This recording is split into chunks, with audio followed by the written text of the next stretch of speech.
자, 이제 2월 둘째 주 증시 살펴보겠습니다. 또 이번 주에도 주요 일정이 많은데요. 이사님 설명해 주세요. 예, 2월 10일은 이제 미국이 중국에 관세를 추가 부과하기로 이제 결정된 그러니까요. 날이고, 중국도 마찬가지 보복 관세 부과하거든요. 근데 물론 부과를 할지는 좀 더 주말에 우리가 살펴봐야 되겠고, 중국의 1월 또 신규 대출 지표가 나오고, 실적 발표는 일본의 소프트뱅크, 미국에선 맥도날드가 실적을 발표합니다. 2월 11일은 이제 MSCI에서 이제 분기 리뷰를 하는데, 여기에 이제 MS 지수에 편입되는 기업들, 편출되는 기업들을 발표하니까 좀 참고하시고요. 크래프톤, 코카콜라, 또 미국의 이제 전자상거래 업체죠. 쇼피파이 같은 그런 기업들이 실적 발표가 예고가 돼 있습니다. 2월 12일은 미국의 1월 소비자 물가지수가 발표되고, 데이터 센터 관련 기업입니다. 에퀴닉스가 실적을 발표하고요. 2월 13일은 미국의 1월 생산자 물가지수가 나오고, 카카오와 미국의 반도체 장비 회사인 어플라이드 머티리얼즈가 실적을 발표합니다.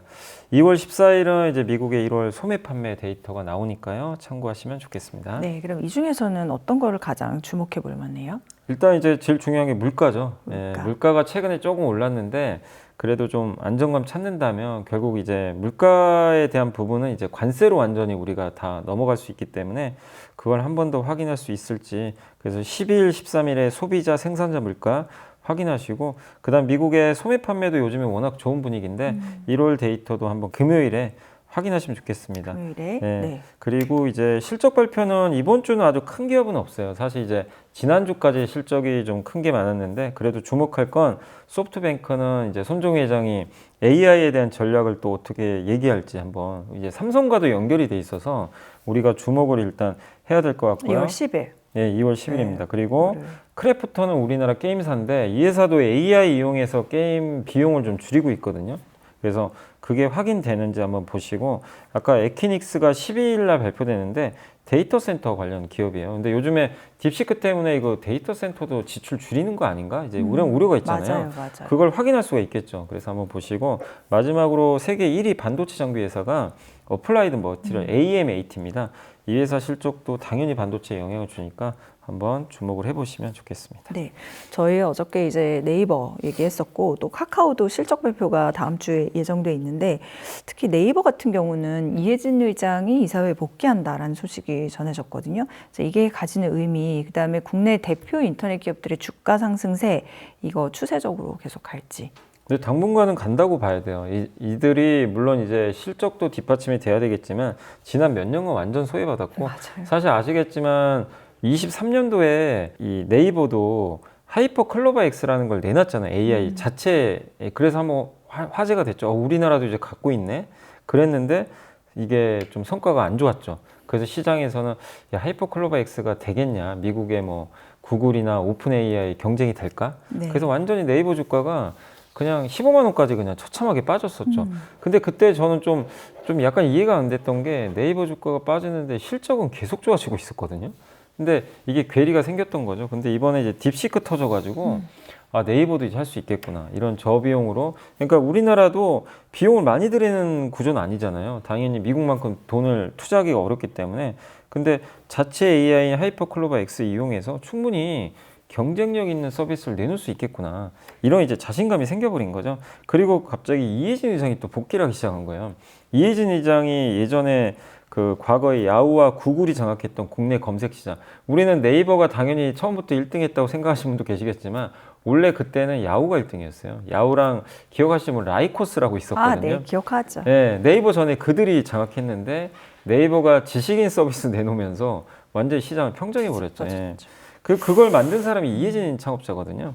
근데 이 사람이 이제 복귀한다는 건 AI에 이제 본격적으로 승부를 걸겠다라는 거기 때문에 네이버 주주분들 입장에서 상당히 좀 반길 만한 그런 뉴스가 아니었나. 오래 기다렸다, 정말 이러면서. 그래서 이번 딥시크랑 맞물려서 AI 소프트웨어가 좋아지고 있는데, 뭔가 좀 이제 기대를 해볼 수 있는 그런 얘기들이 좀 나왔고, CEO도 상당히 중요하잖아요. 어쨌든. 그리고 카카오도 정말 오랜만에 올라갔던 거는 오픈 AI랑 협업하기로 이제 이번에 카카오 대표랑 샘 알트만이 서로 만났죠. 네. 그래서 파트너십을 일단 맺었고, 카카오도 자체 AI 모델이 있는데 이거를 이제 오픈 AI랑 같이 협업을 해서 발전시키겠다라고 했고, 카카오가 좀 주목하고 있는 거는 이제 카카오톡이 있으니까 대화형 AI 서비스를 좀 고도화하겠다.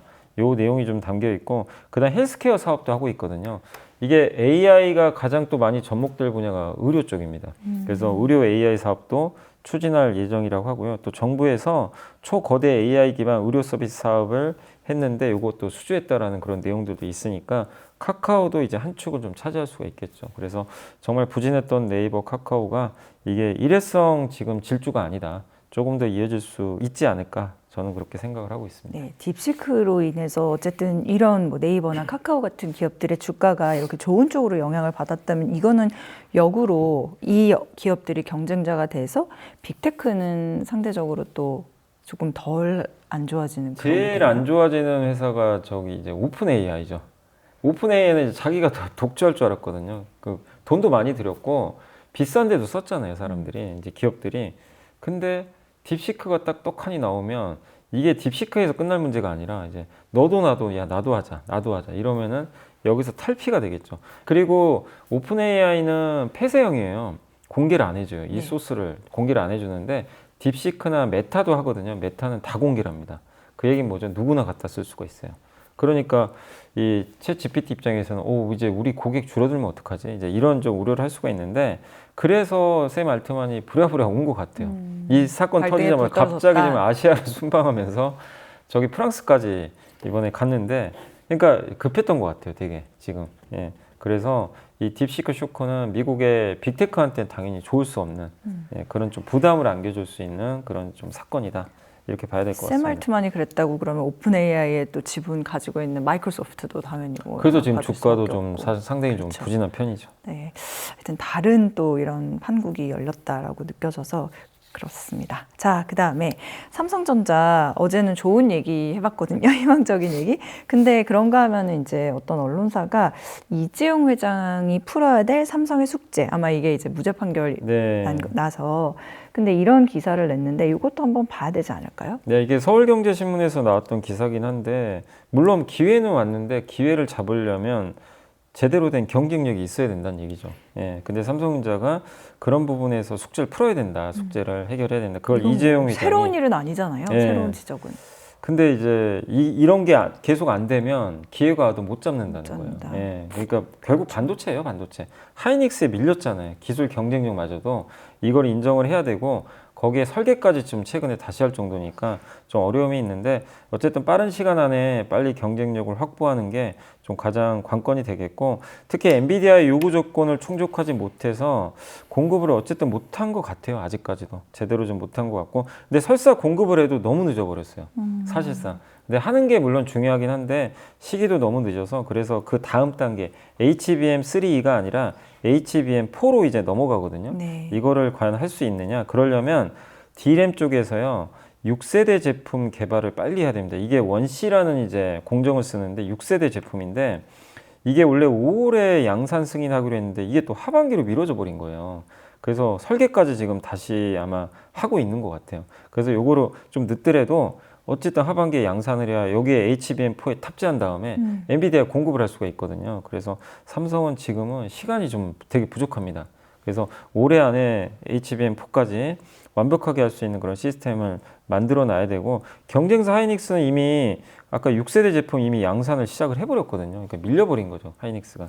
그래서 그거를 하반기에 보여준다면 지금 샘 알트만과 손정혜 회장 만난 그 시너지 효과까지 발휘가 돼서 삼성한테 되게 좋을 수 있는데 그걸 자꾸만 못하면 이 온 기회 그냥 스스로 쫓아내는 결과가 또 발생하는 거죠. 그래서 이재용 회장이 드라이브를 걸어줘야 될 것 같아요. 계속해서 이 부분에 대해서는 적극적인 드라이브가 좀 필요하다라는 그런 개념으로 보시면 좋겠습니다. 어쨌든 기회 요인은 분명히 생겼지만 이재용 회장의 최대 숙제는 메모리에서 정말 다시 본업의 경쟁력을 얼마나 빨리 찾아올 수 있느냐. 요게 몇 달 안에 나올 수 있는지 그걸 좀 우리가 주목을 해야 될 것 같습니다. 엔비디아 납품거는요? 그거는 지금 뭐 납품했다는 그런 블룸버그 예전에 한번 단독 보도가 있긴 있었는데 요 기사에서는 확인한 걸로는 아직은 공급을 못한 것 같더라고요. 근데 기사는 뭐냐면 공급을 해도 물량이 적을 수 있기 때문에 실적에 큰 영향을 주긴 좀 어렵고 그래서 그 다음 단계로 가는데 그걸 빨리 좀 해내는 게 좀 숙제인 것 같습니다. 네. 어제 얘기할 때 이제 트럼프 대통령의 관세에 대해서 우리나라도 4월부터는 부과될 가능성이 있다 이런 얘기를 했었는데 이 관세 우려가 가장 큰 업종은 아무래도 자동차 업종이 아닐까 싶어서요. 근데 지금 주가가 매우 부진한 편인데 그런가 하면 또 긍정적인 뉴스들도 나오고 있어서 이게 현대차 같은 경우는 도요타랑 자동차 부품 협업을 모색한다 이런 내용이 있었거든요. 요거 한번 짚어볼까요? 되게 좀 어색하죠. 현대차, 도요타 굉장히 경쟁 관계인데 막 저번에도 로봇 뭐 같이 한다 그러질 않나. 갑자기 이제는 또 부품, 자동차 부품도 같이 한다. 됐어요. 그러니까 그만큼 이게 위기라고 느끼는 거예요. 이들이 협력한다는 건 뭐죠? 적과 적이 협력한다는 건 네. 위기가 발생했기 때문입니다. 이대로 가다 우리 다 망한다. 왜냐하면 중국 때문이에요. 중국은 테슬라는 잘하지만 중국이 너무 잘하잖아요. 뭐 그 화웨이도 이번에 샤오미 전기차도 보셨고 BYD의 공수까지 지금 두려운 상황이니까 이거 이대로 방심하다간 정말 힘들어지겠다. 그래서 서로 이제 합종 연행을 하는데 얼마 전에 우리 그 현대차가 그 GM과도 협업한다고 했고 그리고 도요타랑은 로봇 타고 한다는 거 아마 저번에 설명해드렸는데 이번엔 자동차 부품인데 아마 전기차 배터리 쪽 아닐까. 배터리 관련된 부품. 그래서 배터리 시스템 뭐 어셈블리라든가 아니면 인버터라든가 전기차용 반도체 이게 배터리를 이제 구성하는 품목들에 대해서 서로 좀 협업을 하지 않겠냐. 근데 정확한 내용은 안 나와 있어요. 어떤 부품인지는 모르지만 전동화일 가능성이 높겠죠. 기존의 내연기관 부품을 서로 하려고 협업할 가능성 없잖아요. 왜냐하면 이쪽은 이제 사양 산업이기 때문에. 그리고 토요타는 전기차를 지금 잘 못하잖아요. 그래서 아마 현대차의 도움도 아마 요청을 하지 않았을까. 그렇게 되면 현대모비스와 토요타 그룹의 부품사는 덴소라고 있거든요. 네. 이 둘이 좀 협업하지 않겠냐. 이런 좀 기대감이 좀 녹아들고 있는 것 같습니다. 그래서 현대차를 필요로 하는 이제 업체들도 점점 늘어나고 있어서 이 부분은 현대차 주가에는 그래도 좀 긍정적이지 않을까 이렇게 예상을 하고 있습니다. 네, 또 영국의 그 FT 파이낸셜 타임스가 테슬라랑 현대차를 비교했더라고요. 이게 현대차는 그러니까 상대적으로 안정감 있고 좀 싸다 뭐 이런 내용인데 이게 현대차는 어쨌든 관세 부담이 예상되는데도 불구하고 어떤 점에서 투자 매력도가 있다고 봤을까요? 네, 그러니까 이게 파이낸셜 타임즈가 한국 기업을 좀 더 주목해보자. 그러니까 테슬라는 주가가 1년간 2배 정도 올랐는데 현대차는 전혀 오르질 못하고 있죠. 그래서 PER도 현대차가 4배고 이익의 4배인데 테슬라가 130배거든요. 그러니까 이게 정말 어마어마해. 비교가 안 될 정도로 주가가 많이 오른 거예요. 근데 테슬라 그러면 돈 잘 벌었냐? 그것도 아닙니다. 테슬라가 주가 오른 건 로보택시, 자율주행, 에너지, 휴머노이드 로봇 여기서 1등 될 거다. 요 기대감으로 거기다 트럼프까지 이제 후광 효과가 있었죠. 네. 그래서 이 파이낸셜 타임즈도 그 얘기를 한 거예요. 그래서 이렇게 올랐는데 테슬라가 여기서도 나온 얘기는 좀 비싸다. 그러니까 이제 투자자들이 지금 투자하기가 부담스럽다는 거예요. 근데 테슬라의 높은 프리미엄 지불하지 않고도 전기차와 로봇의 미래에 투자할 수 있는 기업이 있을까? 그래서 현대차를 딱 적어 놓은 거예요. 현대차는 그런 기업 중에 하나다. 왜냐하면 PER 4배로 싸다. 물론 이제 테슬라가 앞서고 있죠. 전기차 부분이나 이런 부분들. 그 다음에 차량당 순이익도 더 높아요. 소프트웨어도 잘 돼 있고. 그래서 비싼 건 맞는데 현대차는 근데 로봇 분야는 오히려 우위를 점하고 있다. 왜냐하면 테슬라가 로봇 만들고 있지만 그렇죠, 로봇. 현대차는 보스턴 다이내믹스 최대 주주입니다. 로봇 사업을 훨씬 먼저 시작했어요. 그러니까 우리가 로봇 하면 요즘에 테슬라 먼저 떠올리지만 사실은 그에 앞서 보스턴 다이내믹스가 2013년부터 아틀라스 만들어 가지고 이 휴머노이드 로봇 사업을 이미 10년 전부터 시작을 했거든요. 그래서 당연히 경쟁력도 좀 강화되고 있다. 이렇게 좀 보고 있는 것 같습니다. 그래서 테슬라가 선두 주자 중에 또 하나는 맞지만 옵티머스 이번 로봇이 야심찬 비전은 공감을 하지만 이건 현실보다는 좀 너무 기대감이 좀 큰 거 아니냐. 그러니까 일론 머스크가 말하는 거를 너무 고지고대로 믿지 말라. 약간 이제 이런 느낌이에요. 뉘앙스는. 근데 현대차는 어쨌든 SUV, 하이브리드 이런 데서 돈을 벌고 있고 로봇 분야도 오래된 경험을 갖고 있는 회사를 인수를 해버렸기 때문에 그리고 무엇보다 투자들이 투자할 만하기 좋은 이유는 하나는 뭐냐면 변동성이 낮대요. 테슬라는 변동성이 너무 크잖아요. 주가 변동성이. 그래서 낮은 변동성이라는 장점도 갖고 있다. 그래서 테슬라에 여기 이제 나왔던 게 스티커 쇼커라고 저도 이게 용어를 몰라서 찾아봤는데 스티커 쇼커가 그 이렇게 어떤 물건을 봤을 때 물건값이 10,000원인데 어느 날 갑자기 13,000원 아니면 며칠 지났는데 8,000원 되고 있죠. 그럼 이게 뭐죠? 가격 변동이 너무 심하죠. 네. 그러니까 그 스티커는 가격표를 보고 사람들이 깜짝깜짝 놀란다는 거예요. 근데 테슬라는 가격 변동이 너무 심해요. 심해요. 전기차가 올랐다가 내려갔다. 그러니까 이제 스티커 쇼크는 뭐죠? 가격을 인하하면 주주들은 안 좋아하겠죠. 왜 가격 낮추지? 그럼 실적이 안 좋아지니까. 그런 쇼크가 있고 변동성이 크잖아요. 그래서 그런 거 없이 전기차 로봇공학의 미래에 노출되길 원하면 현대차도 좋은 투자처 아니겠냐. 그래서 굉장히 좀 긍정적인 얘기를 해줬는데, 근데 많은 외국인 투자들이 여기에 공감을 해주면 현대차가 좋아질 텐데 이분만 이렇게 공감을 하면 주가가 못 가는 거죠. 네, 이런 얘기가 나왔음에도 불구하고. 네, 그래서 이런 기사도 있다는 거 좀 참고하시면 좋겠습니다. 그렇군요. 참 결정하기가 오히려 더 어려워지는데요. 그러면. 네, 알겠습니다. 좀 더 지켜보는 걸로 하고, 최근 이런 가축의 어떤 사료 첨가제로 쓰이는 라이신 가격이 반등하고 있다. 근데 이 반등하는 이유, 그 다음에 이게 또 실적에 중요한 영향을 끼치는 기업을 한번 알아볼 네. 만한가요? 이게 라이신이 어쨌든 이제 가축의 사료에 들어간 첨가제로 알려졌는데 이게 정말 안 좋았어요. 지난 몇 년간. 왜냐하면 중국 때문에. 원래 예전에 CJ제일제당이 제가 한 10년 전에 기억하기로는 1등 했던 걸로 알고 있거든요. 근데 중국 회사들이 이제 들어오기 시작하니까 어떻게 되겠습니까? 공급 과잉이 생기겠죠. 그 중국이 들어와서 잘 된 산업이 없잖아요, 사실은.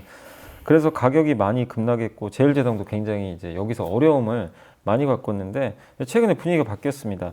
유럽 시장에서 가격이 2배나 올라 버렸어요. 그리고 중국 시장에서도 8%. 이 이유가 유럽에서 중국산 라이싱이 너무 싸게 팔리니까 반덤핑 관세를 매겨버렸어요. 최근에. 예, 그래서 60에서 80% 가격이 튀어버렸습니다. 관세를 매기니까. 그리고 중국 내에서 돼지를 많이 사육을 하기 또 시작했어요. 그럼 사료 수요가 늘겠죠. 네. 그래서 이런 부분들. 그리고 중국 업체들도 중국 내에서 가격이 너무 떨어지니까 이제 감산을 한 거죠. 이게 이제 맞아 떨어지니까 이제 라이싱 국제 가격이 이제 급등을 하기 시작했던 거죠. 그렇게 되면 국내 기업들은 당연히 좋아집니다. 대표적인 회사가 두 회사예요. CJ제일제당과 대상. 이 두 회사가 하고 있는데 바이오 부분 둘 다 이제 바이오 사업 부분에 이게 들어가 있기 때문에 실적이 뭐 이 부분에서 좀 개선될 가능성이 높고 이게 일회성은 아닌 게 특히 유럽에서 이렇게 되면 중국 업체들이 철수할 거예요. 그럼 우리나라 기업들이 그 시장을 차지하겠죠. 그럼 유럽도 시장이 굉장히 크기 때문에 한국 기업들이 모처럼 이제 반격할 수 있는 기회를 잡았다. 근데 이것도 결국에 중국이 너무 싸게 파니까 이제 유럽이 못 견디고 야 너네 너무 싸게 파네 관세 매기자 네. 이러면서 결국에 중국이 장악한 시장에서 중국이 빠져나가고 그 빈자리를 한국이 메우는. 그러니까 이게 우리가 이제 이렇게 보면 제일제당과 대상한테도 좋을 수 있지만 요걸 통해서 우리가 하나 더 얻을 수 있는 건 너무 중국이 싸게 파는 물건들이 많잖아요. 전 세계에. 거기에 관세를 떼기 시작하면요. 그러니까 관세가 우리나라에 무조건 100% 나쁜 건 아니에요. 반대로 한국이 그것 때문에 피해를 본 기업들이 있으면 중국이 그 관세 부과에서 빠져나간 자리를 한국이 채워넣을 수가 있거든요. 그럼 오히려 또 그쵸. 수혜받을 수 있는 부분이 반사이 근데 그런 것들도 한번 이제 우리가 찾아볼 수 있는 그런 또 힌트가 되기 때문에 한 번 더 생각해 봐야겠네요. 네, 그래서 어쨌든 지금 음식료 업종한테 상당히 좋은 뉴스가 나왔다라고 말씀드리겠습니다. 네, 알겠습니다. 트럼프는 약달러를 원한다고는 하는데 계속 강달러가 지속되고 있고 엔화도 사실은 요즘에 보니까 좀 오르긴 했어요. 근데 그래도 달러보다는 엔화다 이런 얘기가 들리고 있어서 이 엔화를 지금 투자해야 되는 어떤 이유가 있는지 그다음에 엔화를 이제 현금이 아니라 일본 주식으로 좀 포트폴리오상 갖고 있고 싶다 이러면은 또 어떤 기업 해볼 만한 기업들이 있을까요? 그러니까 최근에 이제 NH투자증권에서도 자료가 나온 게 있어요. 참고해서 말씀드리면 그거죠. 이제 내용은 이제 달러화를 여기서 달러가 많이 올랐잖아요. 여기서 추격 매수하는 건 좀 부담스럽지 않냐. 그 얘기고 그 트럼프 대통령은 달러 약세를 굉장히 원하고 있어요. 달러가 왜냐하면 강하면 강할수록 무역 수지 적자가 점점 커지거든요. 그래서 약세로 수출을 좀 더 늘리고 싶어 하니까 네. 그래서 그걸 본다면 달러를 강세로 계속 이끄는 부분은 트럼프 대통령도 막을 가능성이 높기 때문에 여기서 이 높은 가격에 달러 투자하는 건 실익은 없다. 차라리 엔화가 낫지 않냐. 왜냐하면 엔화는 지난 10년 동안 굉장히 약했잖아요. 너무 약할 정도로 많이 빠진 상태인데 근데 엔화가 올라가려면 두 가지잖아요. 일본 경제가 좋아야 돼요. 근데 최근에 일본 경제도 조금씩 이제 살아나는 모습들이 좀 나오고 있고 그리고 두 번째가 일본이 금리를 올려야 됩니다. 금리 올리면 당연히 그 나라 통화값이 올라가거든요. 근데 일단 일본은 선진국 중에서 유일하게 금리 올리는 국가입니다. 네. 그래서 저번에 올렸죠. 근데 이게 일회성이 아니고 앞으로 계속 올린다고 또 언급을 해놨기 때문에 그렇게 되면 결국에 엔화는 지금 과도하게 엔화가 많이 싼 상황인데 달러가 좀 약해지면서 금리 정책에 의해서 엔화 값이 올라갈 가능성이 저는 좀 높다고 저도 좀 생각을 하고 있기 때문에 이 부분만 보면 엔화에 한번 투자하는 것도 나쁘지 않다. 근데 우리가 뭐 엔화 예금을 또 들 수도 있지만 엔화를 가지고 투자를 해볼 수도 있는 거죠. 그 일본 기업에. 네. 근데 일본의 수출 기업은 당연히 안 좋아지겠죠. 왜냐하면 엔화가 약할 때 돈을 더 버니까. 그러니까 토요타한테는 안 좋을 수 있어요. 근데 반면에 일본의 내수 기업은 오히려 좋아지겠죠. 그래서 소비가 늘어나니까요. 이 엔화가 강세로 가면. 그래서 유니클로 브랜드 보유한 이름이 이제 패스트 리테일이라는 회사가 유니클로 브랜드를 갖고 있거든요. 그래서 일본 1위 기업이잖아요. 이게 이제 일본의 그 스파 브랜드라 그러죠. 의류 회사 중에 1등이니까.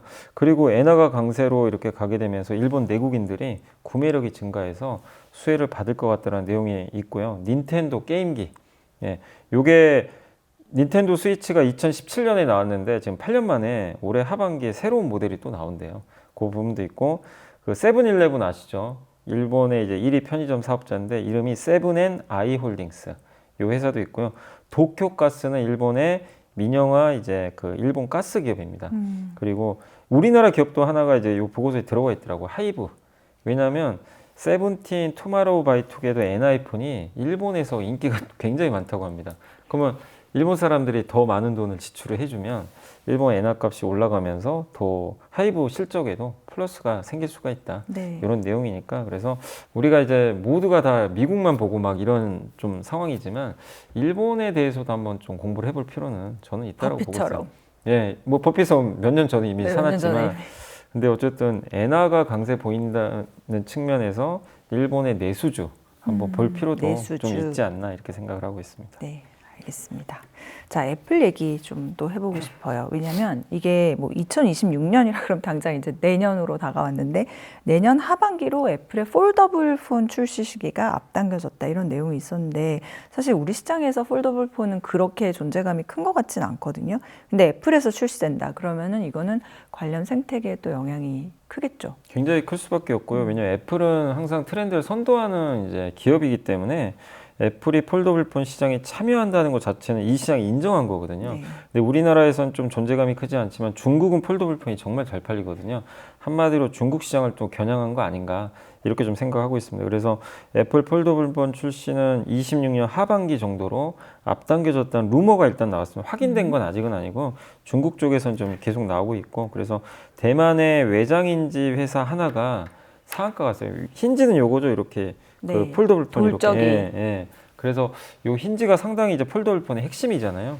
요거 만드는 회사가 애플에 공급할 것 같다 이제 뉴스가 이제 그런 루머가 나오면서 상한가를 갔는데 결국 애플이 출시하면 우리나라 삼성전자가 만드는 폴더블 폰도 저는 동반해서 또 잘 팔릴 거라고 좀 보고 있어요. 오히려. 이제 시장이 커질 수가 있기 때문에 네. 그런 면에서 국내에서도 여기에 공급하고 있는 그런 대표 밸류체인들 삼성 쪽에 관심을 좀 가져보시고 혹시 애플에 공급할 수도 있잖아요. 근데 애플에 공급할지는 알 수는 없습니다. 근데 이런 밸류체인도 한번 관심을 기울여 보는 것도 필요할 것 같고 대표적으로는 세경 하이테크, 파인엠텍, 네. 덕산 네오룩스 이런 기업들이 있으니까 참고하시면 좋겠습니다. 네. 자, 그 다음에 지난주 또 주요 뉴스 가운데 이런 거 있었습니다. 대체 거래소 개장. 그러면 이게 이제 거래 시간을 오후 8시까지 할 수 있게 된다라고 하는데 그럼 되게 편해지는 거네요? 그러니까 이제 직장인분들 같은 경우도 이제 내가 퇴근하고 나면 사실은 못하고 그리고 밤에 뭔 일 터질 수도 있잖아요. 대응을 할 수가 없어요. 그러니까 장 끝나고 뭔가 대응을 하고 싶어도 할 방법이 없는데 이걸 8시까지 이제 연장을 해주겠다는 겁니다. 그러면 이게 좋은 게 이거 끝나고 또 미국 증시 거래까지 또 연결이 되겠죠. 예. 그러니까 이제 어떻게 보면 24시간 이제 거래할 수 있는 그런 어떻게 보면 피곤할 수도 있죠. 정신이 한국에다가 끌 수가 미국에다가 못 자는 거 아니에요? 예, 그럴 수 있는데 사실 비트코인도 24시간 거래가 그렇죠. 되니까 네. 그러니까 정말 이제 거래하기는 정말 편해진 그런 환경인데 페인되지 말아야죠. 너무 근데 몰입은 하지 그러니까요. 않으셨으면 좋겠고 페인되지 말아야죠. 거래 시간이 일단 하루에 12시간으로 늘어나고 이게 대체 거래소 ATS라고 합니다. 근데 여기가 그러니까 거래소가 한국 거래소가 있잖아요. 거래소 하나 또 만든 거예요. 미국은 거래소가 또 많거든요. 미국처럼 하나의 또 그 보완할 수 있는 거래소 하나 더 만들자. 그리고 둘이 경쟁할 수도 있어요. 그러면 이제 그 이걸 쓰시는 분들은 그럼 내가 선택해서 주문해야 되냐? 그게 아니고요. 뭐냐면 물론 선택할 수도 있는데 증권사 여러분들 MTS나 이런 데 주문 넣으시죠. 자동으로 둘 중에 하나를 찾아서 주문을 넣어줘요. 그래서 여러분들이 뭐 특별히 뭘 하실 필요는 없고, 근데 되게 유리한 쪽으로 해줍니다. 예를 들면 하이닉스 한 주를 내가 20만 원에 사겠다고 주문을 딱 넣었어요. 그러면 지금은 한국 거래소 하나만 되니까 호가 딱 보고 그냥 딱 알 수가 있잖아요. 근데 ATS라는 데가 하나 더 생기잖아요. 그러면 그 중에 유리한 쪽으로 체결을 해줘요. 19만 9,900원에 한국 거래소 호가가 있어요. 근데 대체 거래소에 19만 9,800원이 있어요. 그럼 사시는 분들 입장에서는 가격이 낮은 걸 사야 될 거 아니에요. 당연히 9,000원보다 8,000원짜리 20만 원에 내가 주문을 했어도 9,800원에 사는 게 더 싸게 거래가 되는 거니까 그걸 알아서 찾아서 넣어줍니다. 주문을. 오, 그러니까 훨씬 편리하죠. 그러니까 여러분이 일부러 뭐 그걸 찾으실 필요는 없고. 되게 합리적이네요. 예. 그러니까 이제 이 거래하신 분들 편의성은 훨씬 더 좋아질 수가 있고, 그래서 요 이제 대체 거래소 이제 서비스가 오픈이 되면 많은 분들이 좀 편리하게 또 이용할 수 있을 것 같고. 이거는 그래서 그런 배려에서 등장한 거예요? 그리고 경쟁도 배경. 하자는 거죠. 그리고 거래 시간도 연장하자. 이게 오후 8시까지 연장됩니다. 그래서 가격 제한 폭은 플러스 마이너스 30% 똑같아요. 정규장하고. 네. 예, 똑같고, 다만 이제 여기서 만약에 SK하이닉스가 20만 원에 끝났어요. 근데 우리나라 정규장은 3시 반이죠. 3시 반은 19만 원이었어요. 그럼 다음날 호가가 어떻게 되냐? 다음날 이제 시작되는 가격은 그 19만 원입니다. 이제 왜냐하면 요거는 이제 장외 거래로 이제 아니 장외가 아니라 그 정규장 거래는 아니기 때문에 어떻게 보면 시간의 거래가 되는 거죠. 그래서 물론 20만 원의 거래가 되긴 하더라도 실제로 그 다음 날은 19만 원에 시작가는 그렇게 된다. 이렇게 좀 보시면 좋을 것 같고, 그리고 물론 이제 20만 원에 끝났으니까 미국장이 별 변동 없으면 다음 날 20만 원에 출발할 가능성도 있어요. 근데 이제 기준가는 19만 원이라는 걸로 그 전날 종가라고 생각하시면 되겠고, 3월 4일 날 출범할 때는 일단 10종목부터 시작을 해요. 네. 모든 종목이 되는 건 아니고요. 10종목 시작한 다음에 매주 종목을 늘린대요. 그래서 최종 800개까지 일단 시범 이제 한다고 합니다. 그러니까 우리나라에 한 2,600개가 지금 거래되고 있는데 모든 기업이 다 대체 거래소가 가능한 건 아니고 그 중에 800개만 이제 선정을 해서 한다고 하니까 참고하시고, ETF는 올해 안 될 것 같습니다. ETF는 좀 어렵고, 그래서 이런 이제 서비스가 3월 4일부터 시작이 되니까 여러분들도 미리, 이게 또 처음 시작하면 또 헷갈리실 수 있잖아요. 그래서 미리 좀 한번 공부해 놓으시는 것도 네. 좀 필요할 것 같습니다. ETF가 안 된다는 거는, 그러니까 대체 거래소에 준비가 좀 필요하대요. ETF는 거래가 안 된다는 네, 대체 거죠. 거래는 지금처럼 거래하시는 게 맞고, 네. 오후 8시까지 이제 그렇게 뭐 거래할 수 있는 그건 안 되는 거죠. 네, 알겠습니다. 자, 그러면 여미선님께서 선정해 주신 일요일 순서 보고서 보겠습니다. 이번에 나온 보고서는 신한투자증권에서 나온 한미연합 주도주 테마 탑5. 한국과 미국을 같이 섞어버렸어요. 그래서 섹터는 5개입니다. 반도체, AI 소프트웨어, 로봇, 우주, 에너지. 요 5개를 했고, 그래서 대표적인 기업은 반도체에서는 이제 미국과 한국 섞었는데 브로드컴, TSMC, SK하이닉스, PSK홀딩스 요걸 꼽아주셨고요. AI 소프트웨어 기업으로는 미국의 오라클, 마이크로소프트, 그리고 한국에선 더존비전, 한글과 컴퓨터 이렇게 꼽아주셨고요.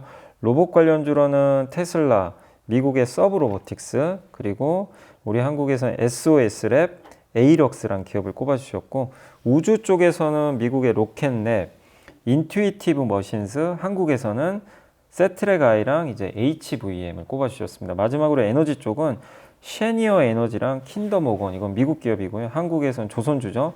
삼성중공을 이제 꼽아줬는데, 이 중에 여러분들이 좀 생소한 기업만 몇 개만 좀 간략하게 좀 설명해드리면, 네. 그 시메스라는 기업이 하나 있어요. 아까 거기엔 안 들어가 있지만 그 보고서 안에 들어갔던 것 중에 시메스는 뭐냐면 국내 상장사 중에서 우리가 보통 로봇 부품에서는 많이 상장이 되는데 이 회사는 소프트웨어예요. 로봇을 이제 제어할 수 있는 그런 회사이기 때문에 이 회사가 쿠팡, LG엔솔, 나이키 등의 또 프로젝트도 수주를 따냈다고 합니다. 그래서 한번 지켜보시면 되겠고, 미국의 그 서브 로보틱스라는 회사는 좀 생소하실 텐데 우버에서 분사한 회사예요. 우버도 우리나라 그 쿠팡이츠처럼 음식 배달해 주잖아요. 우버이츠라고 아마 아실 거예요. 그거를 그 이제 배송 로봇이에요. 배송 로봇. 그래서 이제 로봇이 알아서 우버의 그 음식을 이렇게 집 앞까지 이제 배송해주는 그 로봇 회사입니다. 그렇게 좀 알려져 있고, 에이럭스는 이제 국내 회사인데 그 우리나라 그 코딩 교육용 로봇하고요 드론을 만들어요. 예, 그래서 이제 이거를 근데 2023년에 미국 공군에 교육용 드론을 납품한 또 이력도 있습니다. 네. 그래서 한번 보시고, 마지막으로 미국의 인투이티브 머신즈는 뭐 하는 회사냐면 그 우주항공 기업인데 직원 절반이 나사 출신이고요. 이 회사가 아마 작년에 기억하실지 모르지만 나사의 달 탐사 관련 그 착륙선을 오디세우스라는 이름이 있거든요.